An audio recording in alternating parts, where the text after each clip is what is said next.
नमस्कार। ये है कहानियों का अद्भुत संसार। किस्सा कहानी, कहानियाँ जिनमें हम लिखते हैं खुद को और अपने समाज को। मैं हूँ नीरजा कृष्णा और मैं आपको सुना रही हूँ अपनी ही लिखी एक कहानी जिसका कि शीर्षक है धागों का डिब्बा। वो आज बहुत अनमनी सी थी। किसी भी काम में उसका मन नहीं लग रहा था। उसकी हालत घर में किसी से छिपी हुई नहीं थी। सब समझ ही रहे थे कि आज उसके पापा की पुण्यतिथि है और वो उनकी ही यादों में खोई हुई है। उसकी सासू माँ सविता जी स्नेह से उसके लिए कॉफी ले आई थी, पर वो उसी तरह उस पुराने जीर्ण शीर्ण धागों के डिब्बे को गोद में रखे डबडबाई आंखों से सहला रही थी। वो बोल पड़ी, लो बेटी, तुम्हारी मनपसंद कॉफी लाई हूँ, पीकर तुम्हारा मन थोड़ा शांत होगा। वो तड़प कर उनसे लिपट के रोने लगी। जानती हैं मम्मी जी, मेरी शादी का मम्मी पापा को कितना शौक था। वो कोई धन्ना सेठ तो नहीं थे, पर मेरे लिए जरूरत की एक एक चीज इकट्ठा करते रहते थे। मम्मी लिस्ट बनाती थी और पापा 10 जगह घूम फिर कर उस सामान को खरीद के लाते थे। कहते कहते वो सिसक उठी थी। सविता जी एकदम खामोशी से सुन रही थी।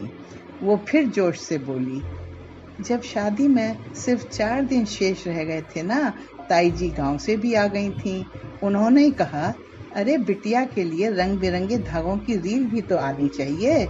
बस क्या था, पापा जी बाजार निकल गए और ढेर सारी रंगीन धागों की रीलें ले आए थे।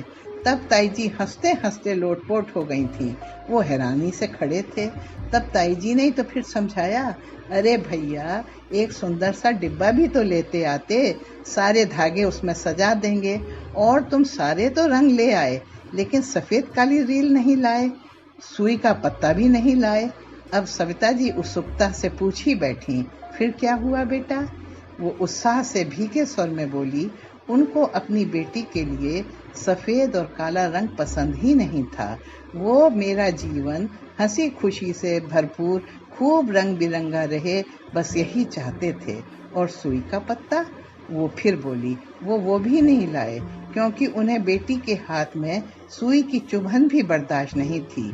उनका कहना था कि इस सुई के कारण मेरे ससुराली रिश्तों में कोई चुभन नहीं आनी चाहिए।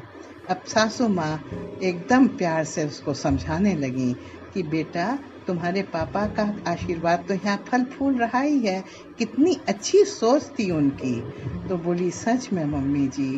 पहली बार वो मुस्कुरा के बोली कि मैं अपने बेटे विशाल की बहू की चुनरी में भी इन्हीं रंग बिरंगे धागों से खुशियों के घुंघरू टांकूंगी। बस ये कहानी इतनी ही।